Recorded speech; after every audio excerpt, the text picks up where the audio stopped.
अस्सलाम वालेकुम दोस्तों, आप तमाम साथियों का एक बार फिर से स्वागत है और इस्तकबाल है हमारे इस यूट्यूब चैनल में।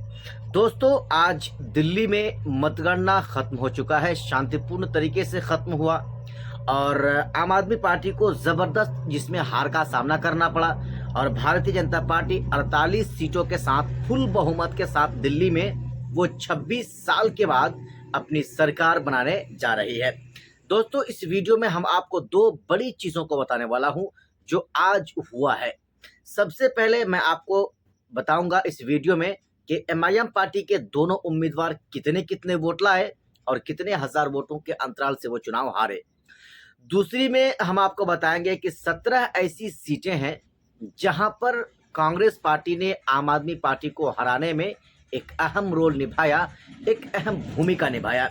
दोस्तों, उसके बारे में हम एक एक करके आपको पूरी जानकारी इस वीडियो के अंदर देंगे, लेकिन उससे पहले आपसे एक छोटा सा रिक्वेस्ट है। अगर आपने अभी भी हमारे चैनल को सब्सक्राइब नहीं किया है या फिर नए दोस्त हैं तो सबसे पहले आप हमारे चैनल को सब्सक्राइब कर लें, क्योंकि दोस्तों हम इस तरह के लेटेस्ट न्यूज़ को आप तक लाते रहे हैं और इंशाअल्लाह लाते रहेंगे।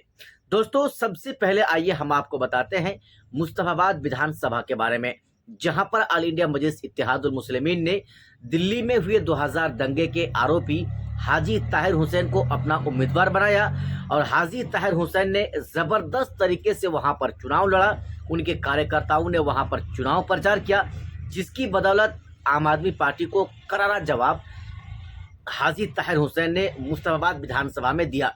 दोस्तों, आइए हम आपको बताते हैं मुस्तफाबाद विधानसभा में बीजेपी यानी भारतीय जनता पार्टी के उम्मीदवार मोहन सिंह बिष्ट की जीत होती है। वो चुनाव जीतते हैं और वो तकरीबन 17,578 वोटों से वो चुनाव जीत जाते हैं।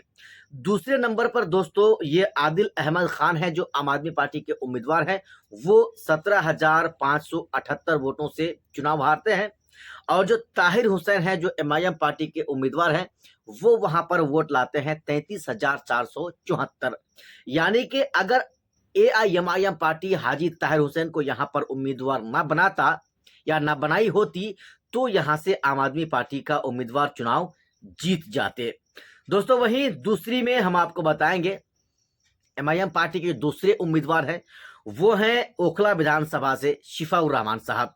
शिफाउर रहमान के अगर बारे में हम आपको बताएं तो यहाँ पर आम आदमी पार्टी की जीत हुई। यानी पिछले 2 बार से जो वहाँ पर अमानतुल्लाह खान जो आम आदमी पार्टी के विधायक हुआ करते थे, जीते थे, वो इस बार भी चुनाव वहाँ से जीत चुके हैं और अमानतुल्लाह खान यहाँ पर 23,639 वोट से वो चुनाव जीते। कुल मिलाकर 88,943 उनको वोट मिला। वहीं पर यहाँ पर बीजेपी यानी भारतीय जनता पार्टी के उम्मीदवार मनीष चौधरी ये यहाँ पर दूसरे स्थान पर रहे और इनको 65,304 वोट मिला। कुल मिलाकर 23,639 वोटों से इनको चुनाव हारना पड़ा। वहीं पर दोस्तों शिफा के बारे में हम आपको बताएंगे। शिफाउर रहमान यहाँ पर तीसरे नंबर पर रहे और शिफाउर रहमान को 39,558 वोट मिले और जब ये चुनाव हारे तो कुल मिलाकर 49,385 वोटों से ये चुनाव हार गए। कुल मिलाकर दोस्तों एमआईएम पार्टी ने जो 2 उम्मीदवार चुनावी मैदान में उतारी थी, उन दोनों उम्मीदवार तीसरे स्थान पर रहे। यानी शिफा भी ओखला में तीसरा स्थान पर रहे और हाजी ताहिर हुसैन भी मुस्तफाबाद विधानसभा में तीसरा स्थान पर रहे। शिफाउर रहमान 39,558 वोट लाए तो वहीं पर मोहम्मद हाजी ताहिर हुसैन 33,474 वोट लाए। दोस्तों, एमआईएम पार्टी को लोग अब बदनाम कर रहे हैं इस बात को लेकर के कि अगर एमआईएम पार्टी यहां पर चुनाव नहीं लड़ती तो इन दोनों सीटों पर एमआईएम पार्टी चुनाव अगर नहीं लड़ती तो आम आदमी पार्टी यहां पर चुनाव जीत जाती। लेकिन दोस्तों हम आपको बताएंगे अब उन 17 विधानसभा सीटों के बारे में।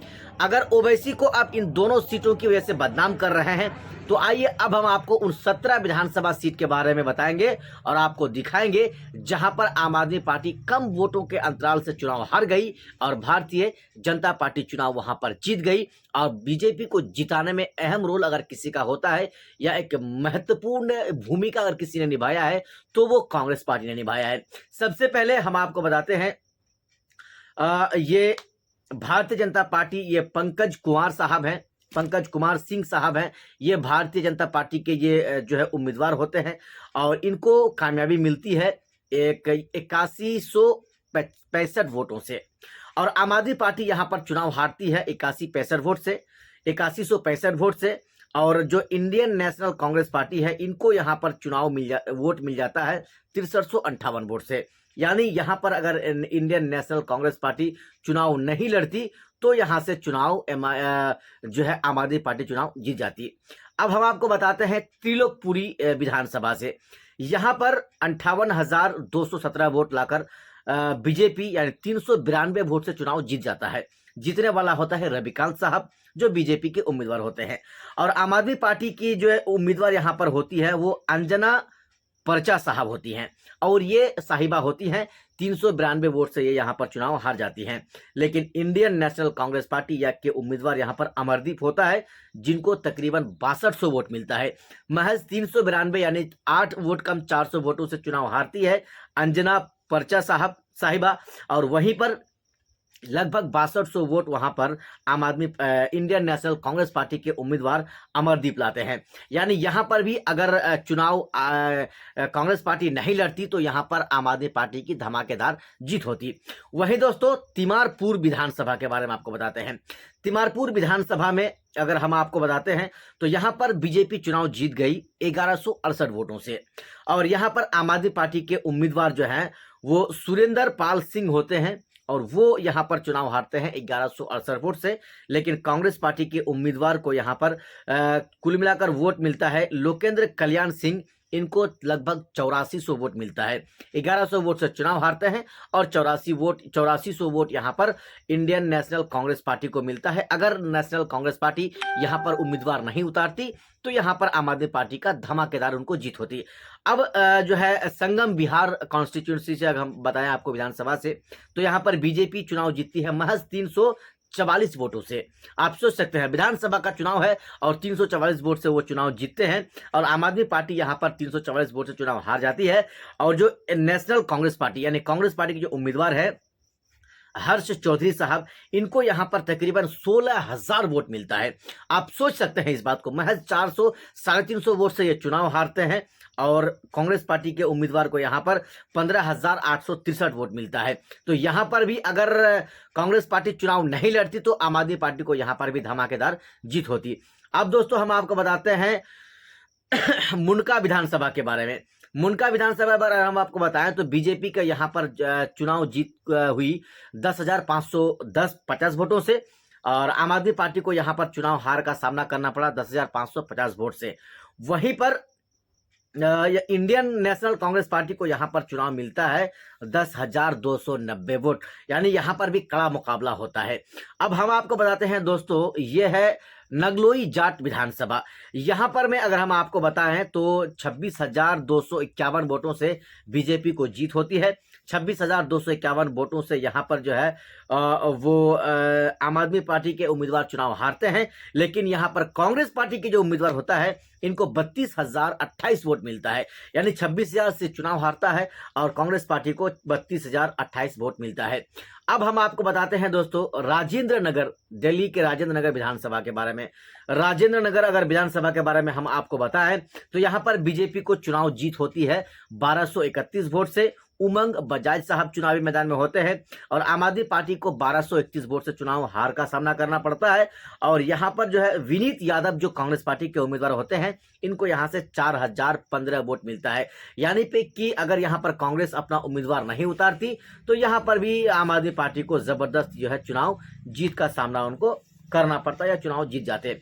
कुल मिलाकर दोस्तों एक और सीट है ये, जहां पर 1782 वोटों से बीजेपी की जीत होती है और आम आदमी पार्टी को 1782 वोट से हार होती है। लेकिन यहां पर 10,000 के आसपास कांग्रेस पार्टी को वोट मिलता है। तो यहां पर भी अगर कांग्रेस पार्टी उम्मीदवार नहीं उतारती तो यहां पर भी आम आदमी पार्टी की जीत होती है। दोस्तों अब हम आपको बताते हैं मेदिनीपुर विधानसभा के बारे में।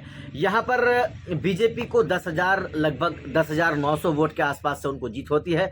10,900 के आसपास वोटों से यहां पर जो है राखी बिरला आम आदमी पार्टी के उम्मीदवार होती हैं, ये साहिबा हार जाती है।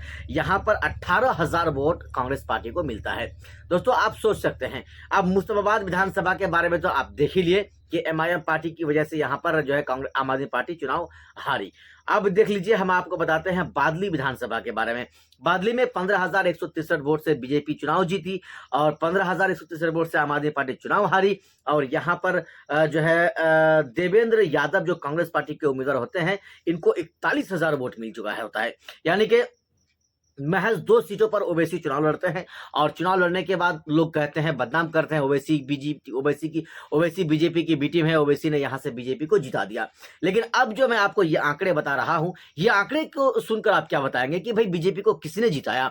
इन सभी सीटों पर कांग्रेस पार्टी ने बीजेपी को जिताया और जिताने में एक अहम रोल भी निभाया। ये दोस्तों हम आपको बताते हैं छतरपुर विधानसभा के बारे में। तो यहाँ पर अगर हम आपको बताएं तो यहाँ पर बीजेपी को चुनाव जीत होती है 6200 आसपास, 6200 के वोट से। 6200 आम आदमी पार्टी चुनाव हारती है, लेकिन यहाँ पर 6600 वोट यहाँ पर क्या होता है, वो कांग्रेस पार्टी के उम्मीदवार को मिलता है। तो कुल मिलाकर यहाँ पर भी वही हाल हुआ कि कांग्रेस पार्टी ने ही यहाँ पर बीजेपी को जिताया।